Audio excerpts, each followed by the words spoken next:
What are we discussing on today's Locked On Diamondbacks podcast? Well, it's crossover time with Javier Reyes of Locked On Padres to discuss, is the NL West becoming a two-team race? And where does Corbin Burnes to the D-backs land on most surprising contracts of the last 20 years?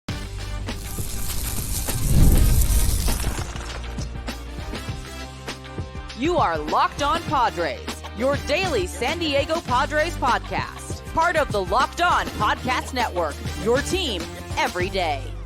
Today's episode is brought to you by FanDuel. From big upsets to game-winning drives, the NFL playoffs are better with FanDuel. New customers can bet $5 and get $200 in bonus bets guaranteed. Win or lose, visit FanDuel.com to get started. Now, without further ado, to discuss the NL West and the most surprising contracts of the last 20 years, we got to do it with a little crossover. So, without further ado, let's bring on Javier Reyes of Locked On Padres. Boop, boop, boop. How you doing today, sir? Doing great, man. Doing great. Hanging in there. Some good football developments this past weekends. Very excited about that. And Happy New Year. I know that we're still, we're kind of past it. What do you have a certain time when you're like, all right, we can stop saying Happy New Year? Or is it because I go on a first time seeing someone since the New Year basis. That's what I usually do. I feel like I don't have the exact thing. I feel like by the third day of January, I'm good. I've heard enough Twitter, social media, TV. I'm good. All my family called me. That's the right answer. Yeah, that's the correct answer. Just be like, by the third, I think we're good after that. But I like your bit. Maybe just keep your bit going the first time you see someone. So I don't care if it's January, October, June. If it's the first time I see you this year, so I'm gonna say, hey man, Happy New Year, man. Happy 2025, man. 2026, whatever it's. If I see someone in September, yeah.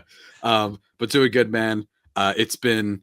I feel like we're officially hitting a little bit of the lull period of the offseason.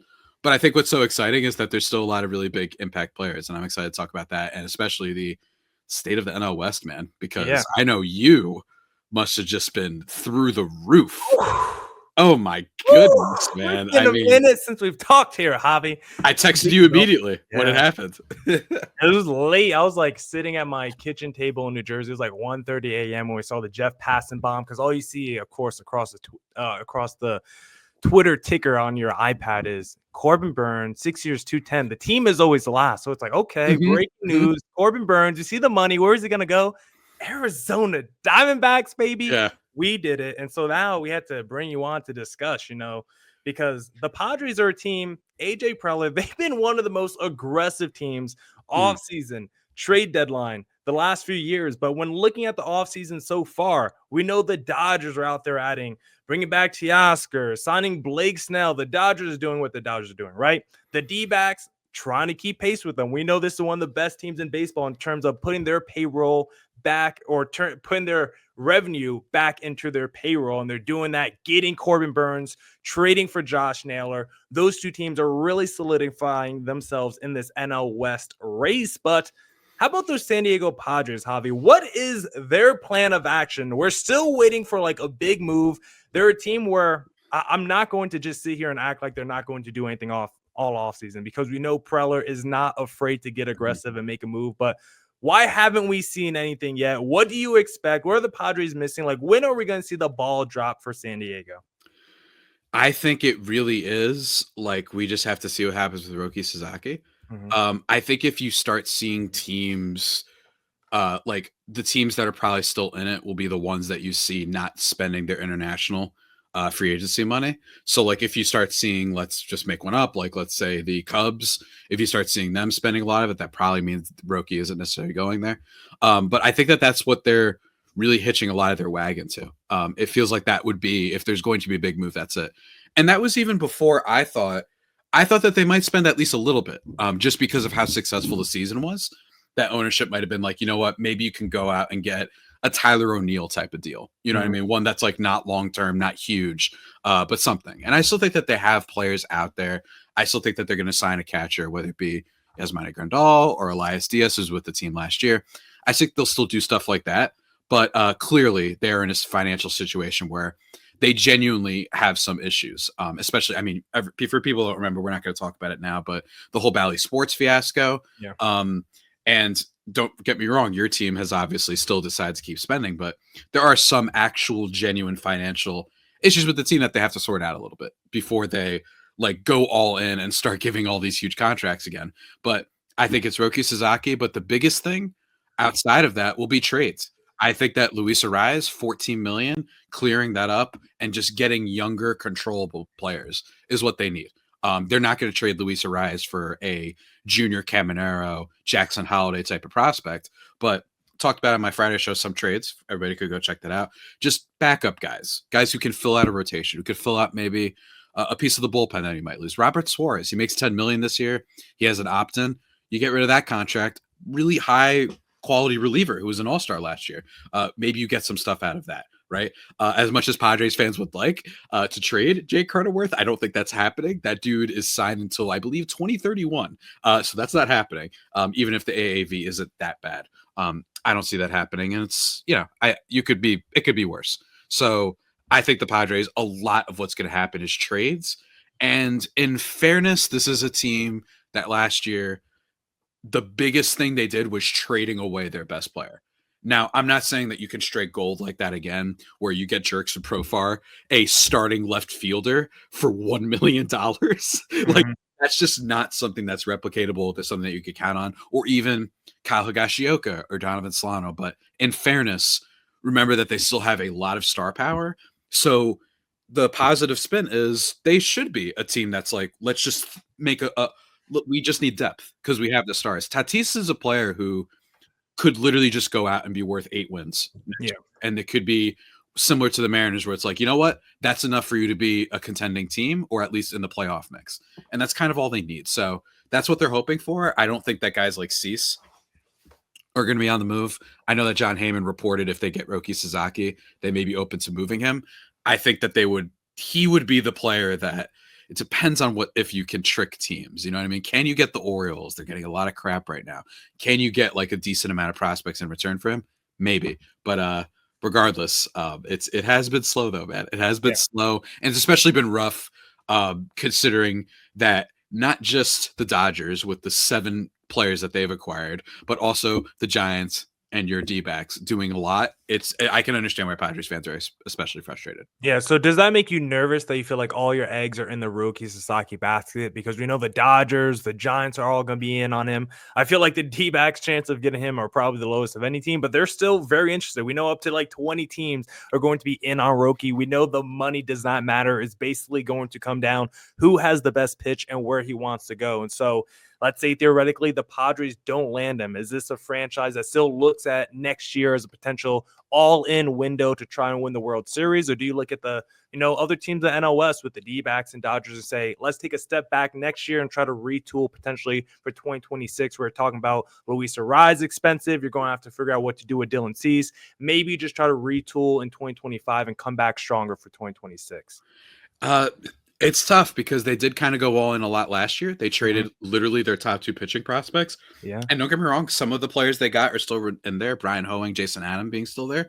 But that's a lot for relievers. And now you don't necessarily have those. It's not necessarily about them starting for your team. It's more those are assets that you could have used.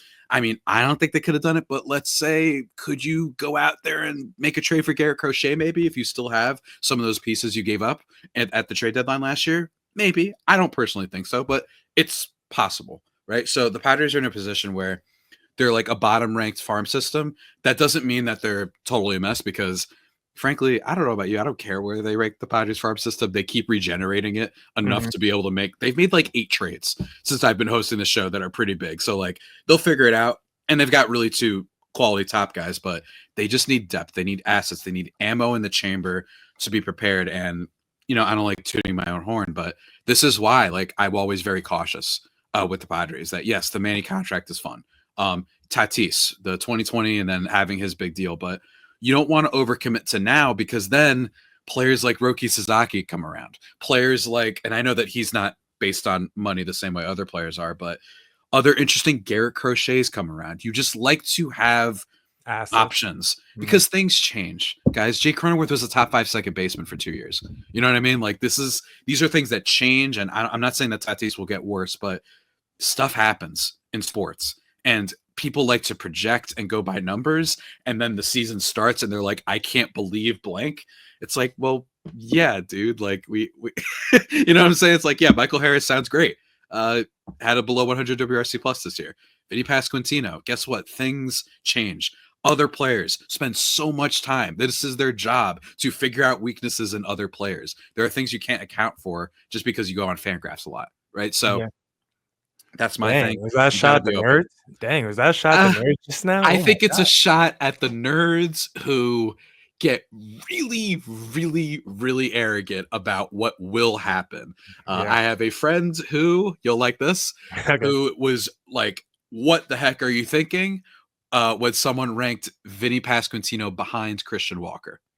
And their reasoning was basically like, I like Vinny, but sample size. Christian Walker's done it for long. He's like, no, man, you don't understand. Like this sample size, right? Like this always put. And guess what happened? And I still like Vinny.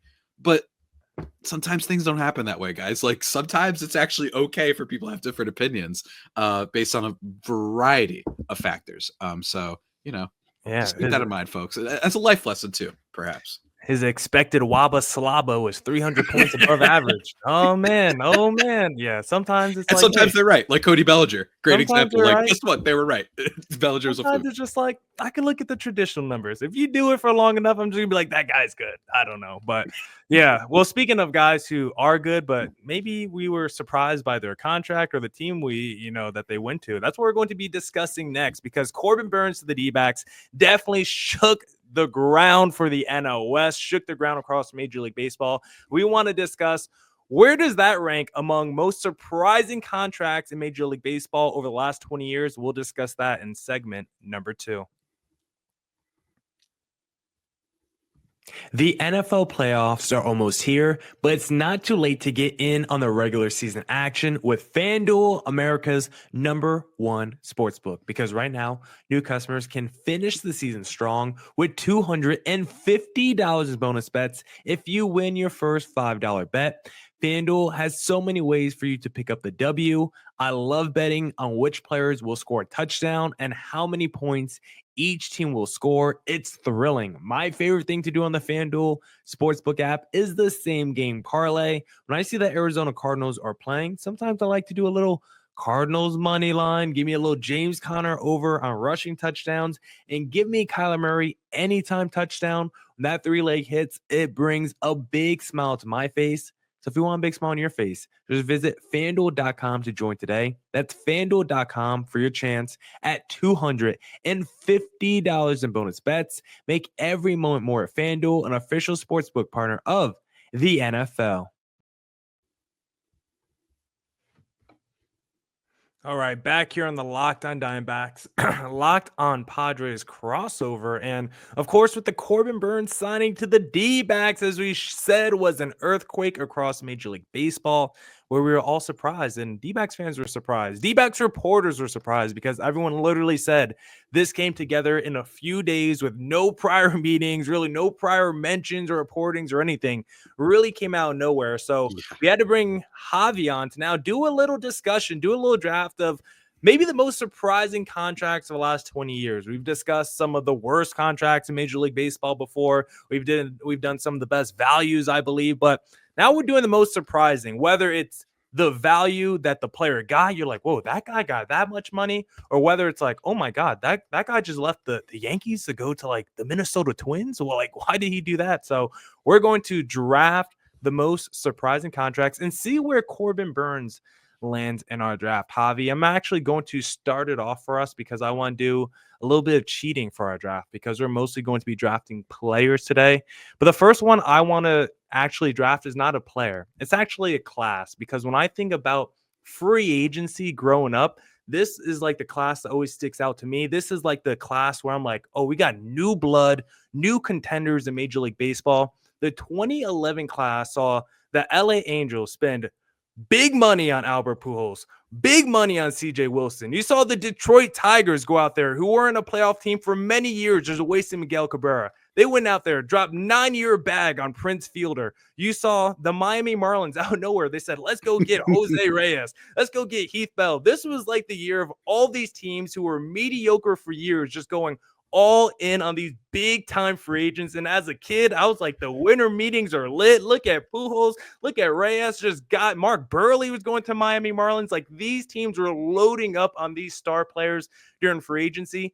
Now, did it work out for like any of those teams? The Tigers instantly became one of the best teams in the American League.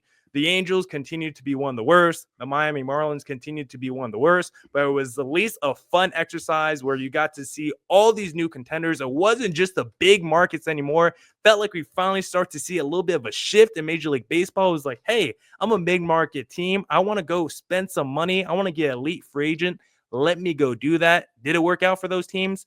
Probably not, but at least a fun free agent class. And I want our MLB free agency to get back to where it was in 2011. Hey man, that's a great call. I vaguely like remember the feeling of being like, wait, what's going on here? It happened. Now this was obviously later for the Padres, but it kind of reminds me a little bit of when the Padres started doing their trade palooza in like 2015, which was this is the Matt Kemp, Justin Upton, Craig Kimbrell, Will Myers, where everyone's like, excuse me, what are the Padres doing? Like, that's when they kind of went on the map. And I feel like that's, AJ Preller's first like real time in charge. So now that was a little bit different. Those were trades and whatnot, but yeah, it was just like, what is this team doing? Like, who do they think they are? Dare I say? Great pick, man. I think, 2011 was just, remember 2011, man? Yeah. So not a player, but I was just surprised because I was like, look at all these teams spending money. It was a great time. But if you have a player for me, Javi, I know I cheated a little bit there. So you could bring us back to, reality here. Yeah, I got you. I mean, I just mentioned the Padres, so let's start off with the obvious one. Manny Machado signing with the Padres. Originally, the first contract, I should say. This was, and don't get me wrong, I know that like that might sound weird maybe to some people who are a little bit newer to following the sport and whatnot, and I understand that they had signed Eric Hosmer at this time, but as you mentioned, teams have signed like whatever players and like overshot before that aren't very good, right? Like you could look all the time. I have another one on my list that signed with the Rockies, for example, but Manny Machado, like at that time, this is a young, like I think he was 26 when he signed. This is a young superstar quality player.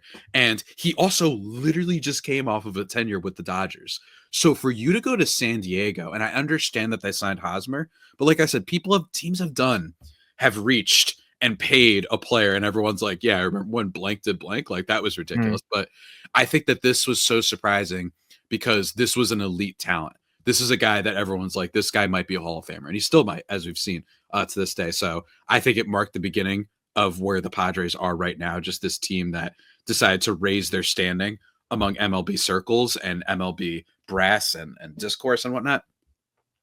And I just think that it was huge. I mean, 10 years, I believe it was 300 crazy million, amount of money. Like a crazy amount of money. And then, of course, I understand he signed the extension later, but originally, I remember getting that report being like, oh my God, no, the Hosmer thing wasn't just this weird one-off that they did just to like appease fans and pretend that they care. No, like they're really doing something here. And it turned out that they were building a farm system. They were doing all sorts of stuff. It wouldn't be the last crazy signing or move that the Padres made, but I think it was the first truly crazy one. Hosmer's still wild. It still belongs on here. I still think it belongs on here, but I really do believe we've seen teams make signings like that before, where they overpay mid players and they're not very good organizations. And that's usually why. Not Harper, Machado, the Cliff Lees of the world, the Barry Bonds of the world, not an elite top 15 player baseball. Yeah. That usually doesn't happen.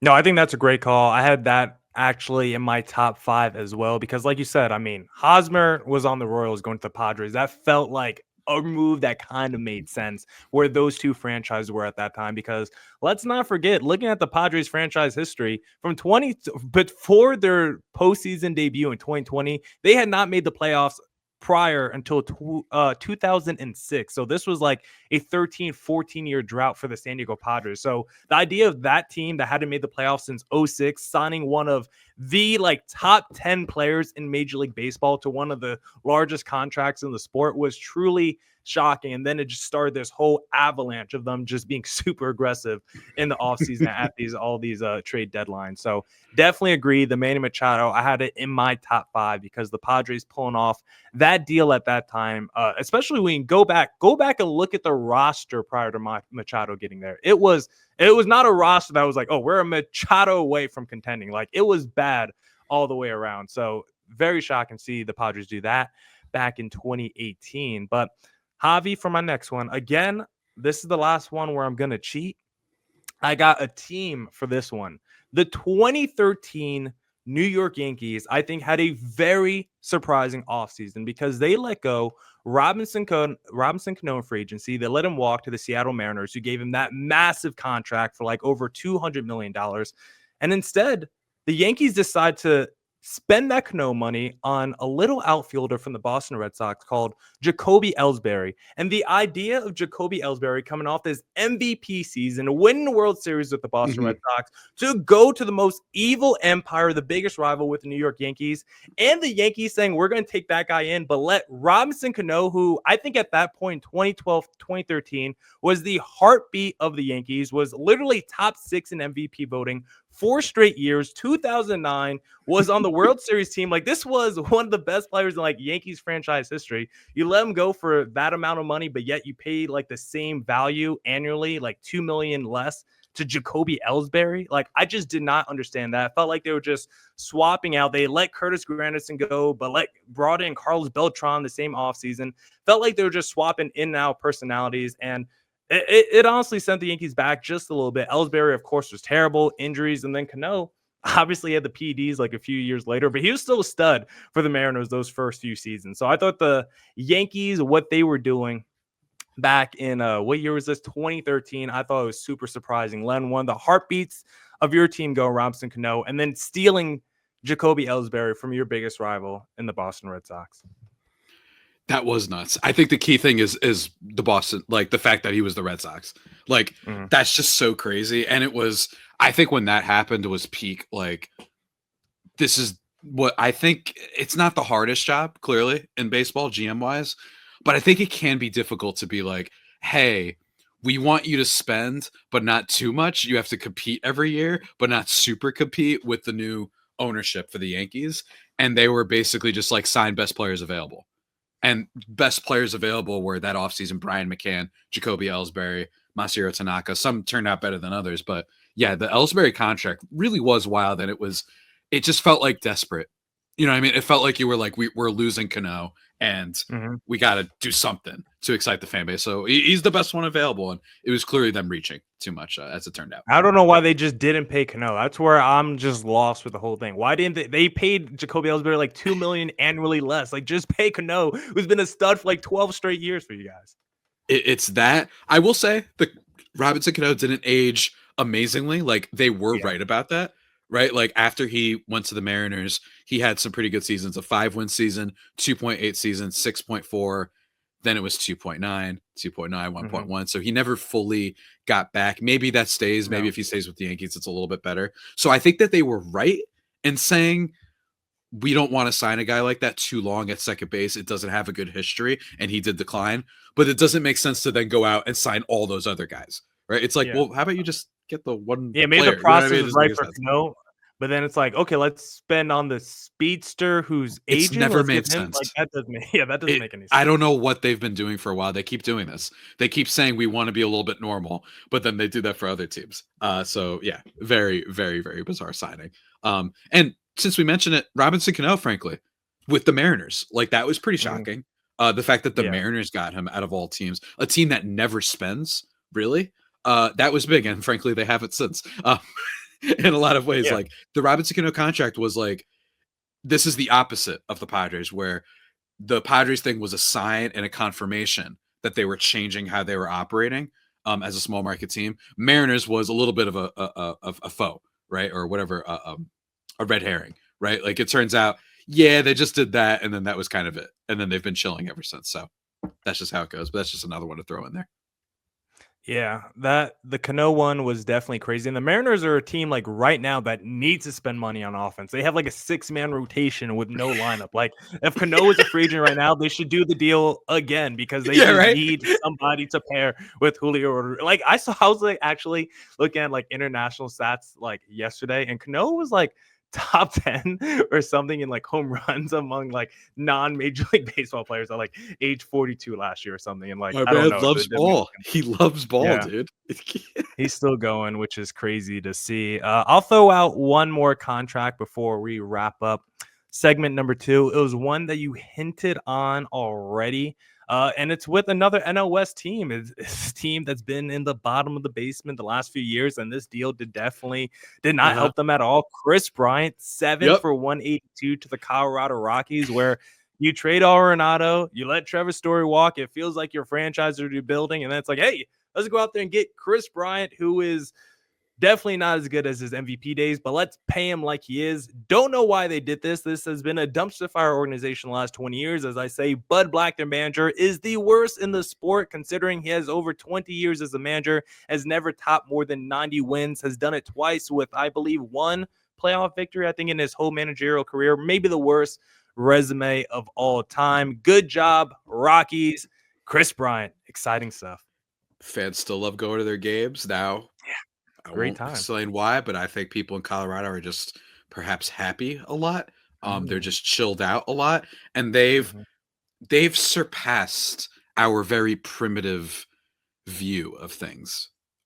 Millard, you have to understand. Like they decided it's not about wins or losses, man. Like they've advanced past that as a society. I think in Colorado. I still can't believe that happens. Like, do you remember when the reports were coming out? We were like, that's funny. And then we're like, wait a minute. Because it didn't just like pop one day. Like there were rumors that they were like, yeah, I mean, it's close to home. It's close to Vegas and all that stuff or whatever. And they're like, okay, yeah, that's funny. And it's like, oh, wow, the Rockies are really, oh my God. Like it was like a slow incline to reality. And then it happened. And I was like, you mentioned it though. I think the biggest aspect is you got to throw out there. You traded Arenado for nothing, and then you signed another player for more. Like it just fundamentally doesn't make any sense, and it's very weird. I mean, we talked at the beginning of this offseason, the Yusei Kikuchi signing for the Angels. These teams that are like clearly not good enough and actually should just kind of stay back and be like, because unless you want to do what the Rangers did, which is like really throw a lot of money, or DeGrom and even some guys like that pitcher that they have, I always forget about, who gets some strikeouts, who was from Colorado once upon a time. But him, and then Marcus Semien, Corey Seager, unless you do that, you should probably just scale back and sign mini little deals for players and then just start rebuilding. But it's like they're hell-bent on being a 70-win team. It's like they can't. They're like the Indiana Pacers or the Miami Heat. Yeah. You know what I mean? They're like, no, we refuse to ever rebuild. You know what I mean? It's like, it's very, very odd, man.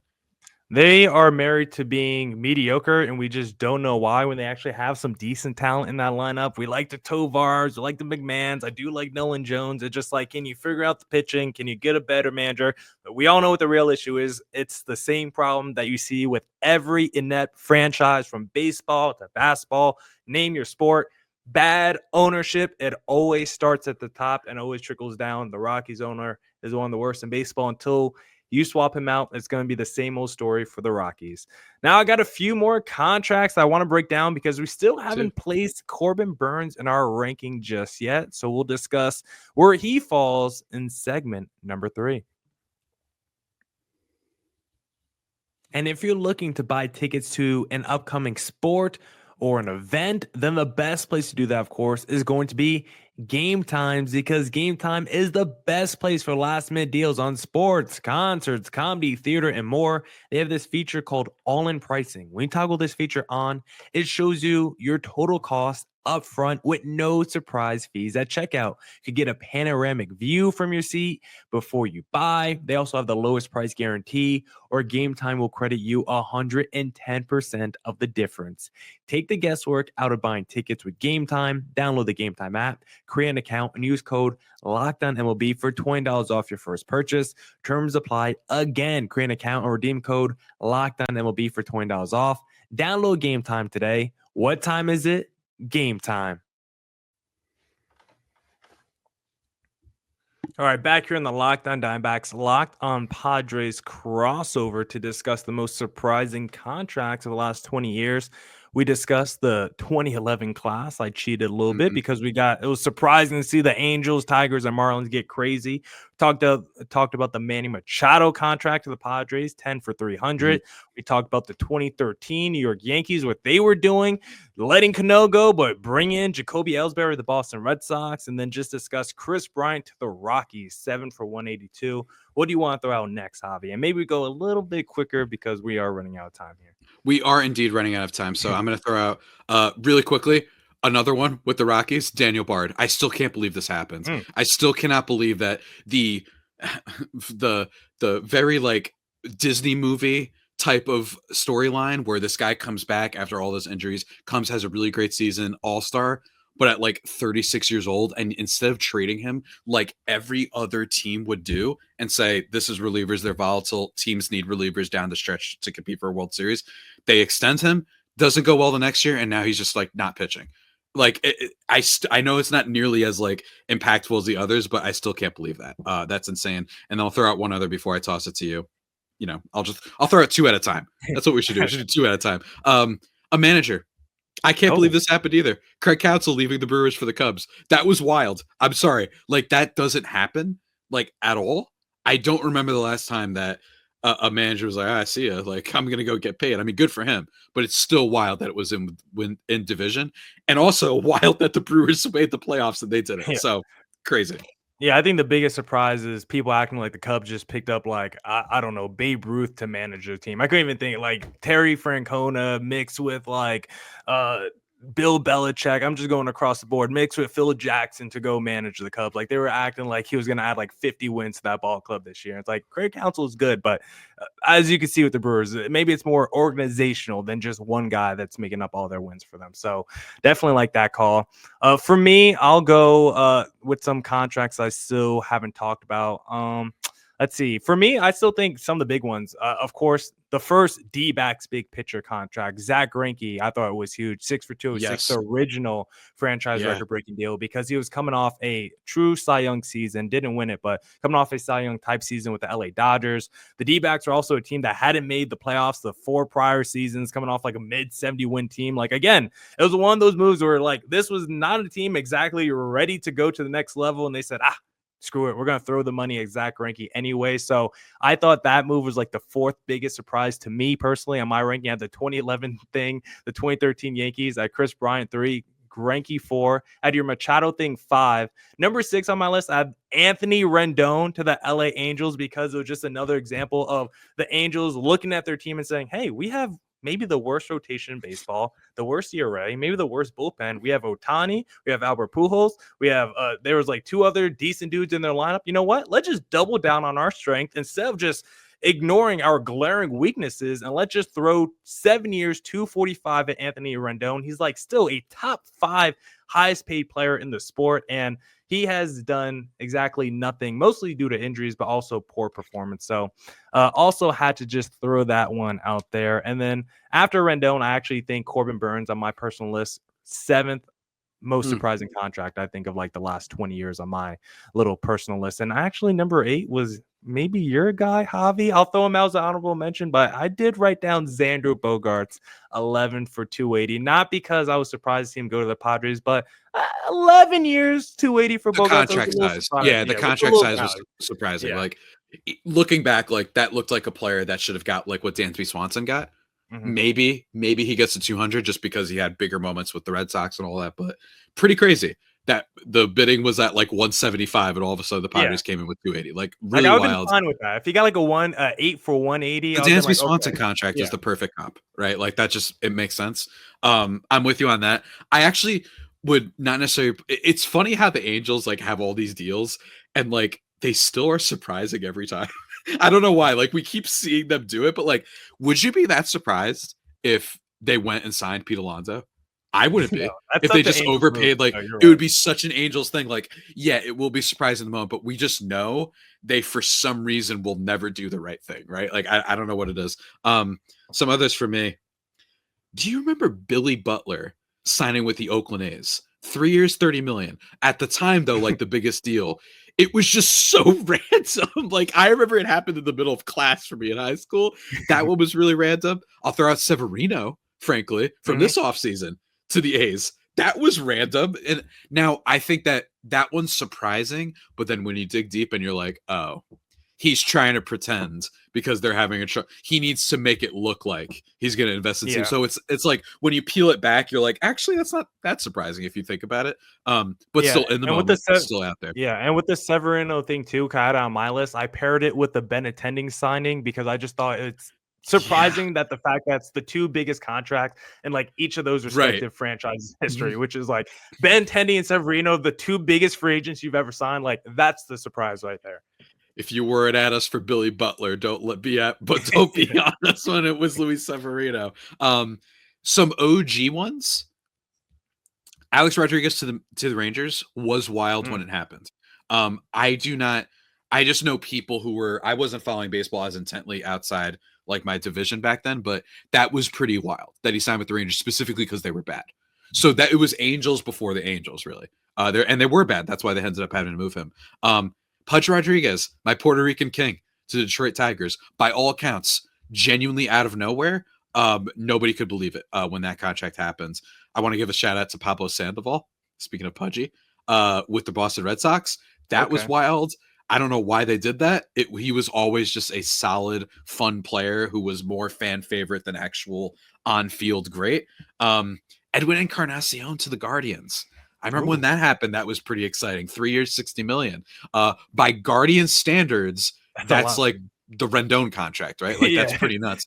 Andres Jimenez. Yeah. I think the Andres Jimenez extension when it happened was pretty wild. It was like, oh my God. And I know they have new ownership and now they're still being cheap, but it's pretty wild. Like that's a big time extension. So I'd give that out there as well. And a little bit Ohtani to the Angels only because they were not one of the teams being constantly reported, right? That's the only reason, because we got so many reports from other teams. I think the Cubs were out there, the Mariners were out there, Dodgers were out there, Yankees were out there big time. The famous call by Mike Francesa that it will be the worst decision they ever make if they sign Shohei Ohtani. Good job. Good job. Congratulations, my dude. But yeah, those are some that come to mind. But dude, I cannot emphasize enough. If you weren't there, it doesn't sound right, but the Billy Butler contract was so random for big baseball nerds like myself. We were like, what? And it's also the biggest deal they've ever given. God bless baseball, man. Just incredible stuff. Man, I forgot about Billy Butler for a second. He was actually looking at his numbers that now is like, man, he was 300 and like 800 plus OPS for like 4 or 5 straight seasons there. He was a good player. It was just very weird that the A's did it. Everyone was like, wait, why? Like, you guys aren't, I don't think you guys are contenders really, but he had some like decent, he was a good DH. You know what I mean? He was a good DH player when you used him that way, because he just could not play defense to save his life. He had some pretty good years with the Royals, and then all of a sudden, sides with Oakland, falls apart even more, and then never plays again. That's so, man. Just stop signing with Oakland if you want to continue your career. Maybe that's the lesson. Another D-back real quick, Mike Hampton. Now, it makes a little bit of sense when it happens. He was very good. ERA by year, he never had an ERA above 3.59 or 3.7. Signs with the Rockies for an enormous deal. Let me just pull it up right here. 8 years, 121 when this happened. ERA immediately after that skyrocket to 5.4, 6.15 the year after that, and then goes to Atlanta, somewhat gets redeemed there, and then he's in the minors for a bunch of years, still getting paid by the Rockies. Like, that was weird, and I think it was one of those contracts that at the time, from what I gather, I wasn't there necessarily when it happens, like, Coors Field is just a cruel mistress. You know what I mean? Like, there are some guys that, like, are just not going to fit there. And this was the type of guy who pitched for soft contact. That's not going to work, of course. So that's what happened there. But yeah, man, we've had a lot of surprising deals. I think we're due for one more, man. I'm not saying Corbin Burnes level. And by the way, your team is terrifying, and we have to talk about that on another podcast. How much the Rockies are going to win like 96 games next year.